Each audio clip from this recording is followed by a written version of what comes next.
What we got here today is a 52-inch Westinghouse Sidewinder antique ceiling fan.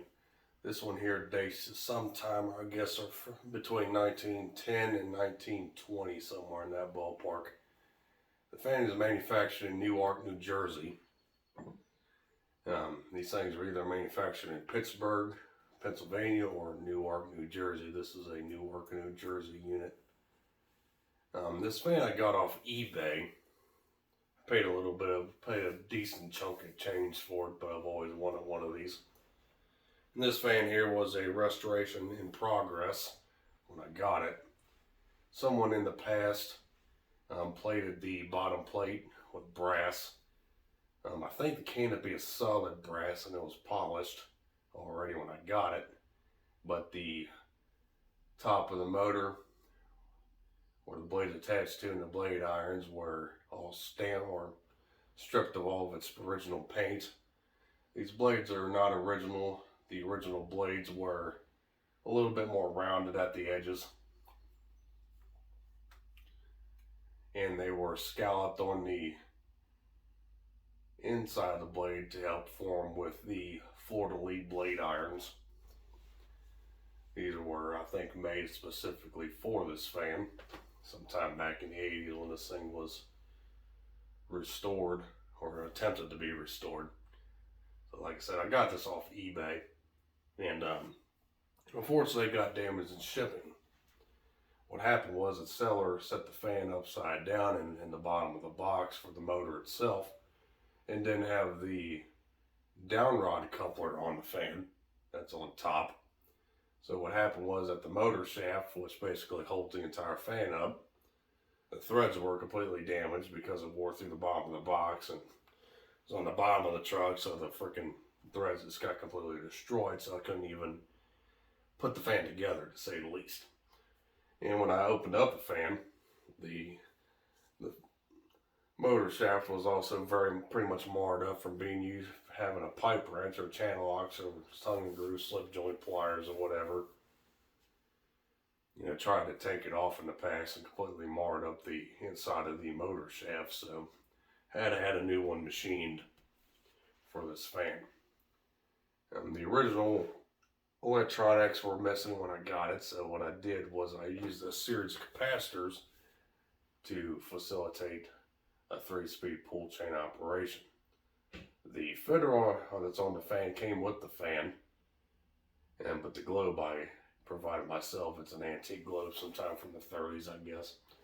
Fits the fan pretty well. So I repainted the rest of the fan black and gold, helped match the theme, and it turned out quite well.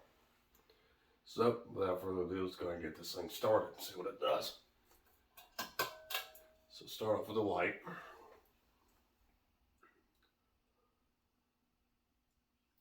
This one.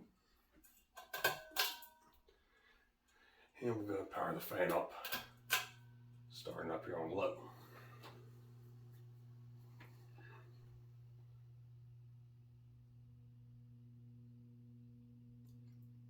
A lot of times this fan has trouble starting on low. I guess I should have upped the capacitor value a little bit for the low speed in order for it to ensure that it always starts on low when first power is applied to the fan. Because I have the pull chain, of course, sequence low, medium, and high, just to keep the torque down. I have the fan hung off a Hunter Original U-bolt and mounting grommet and double claw system, which I know this fan weighs probably 10 pounds more than a Hunter Original does, but it holds it just fine. Got it lag bolted with like 4.5 inch long lag bolts into the ceiling joist up there, so it's not going anywhere.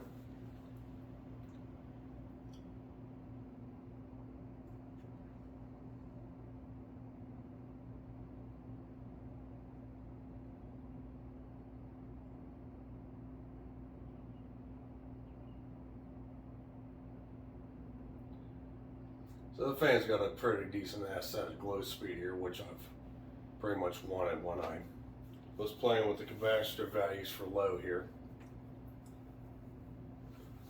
Gonna take it up to medium.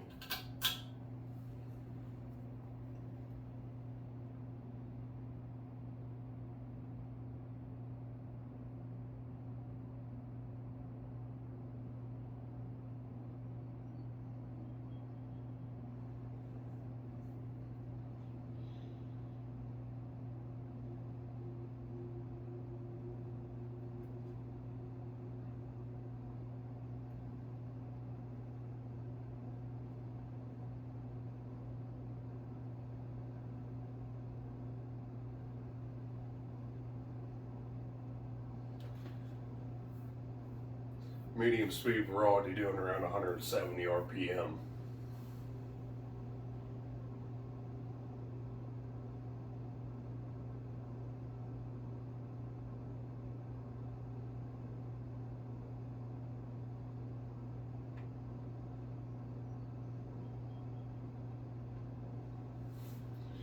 And let's go and take it to Hurricane.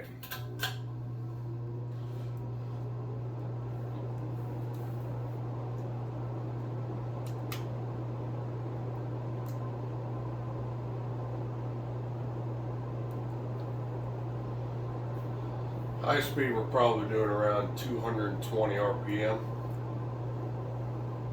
Blade pitch, I want to guess, is around 15 degrees. I mean, it's a pretty stout air mover, as it's supposed to be.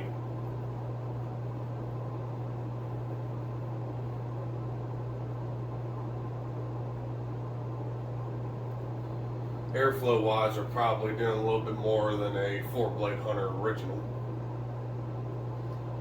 I still kind of think a 5-blade original kind of beats it still just a little bit, but it's real close.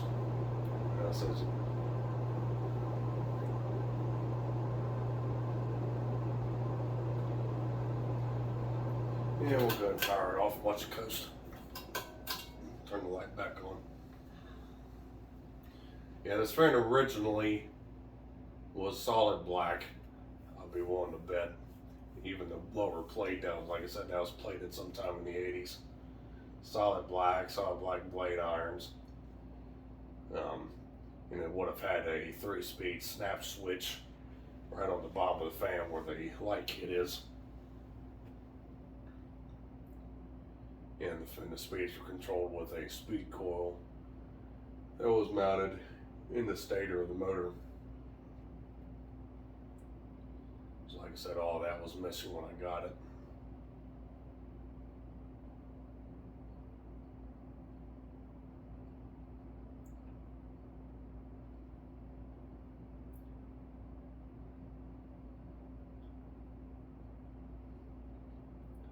And there you go, folks. That was the 52-inch antique Westinghouse Sidewinder Ceiling Fan, made in Newark, New Jersey, back around 1910 to 1920.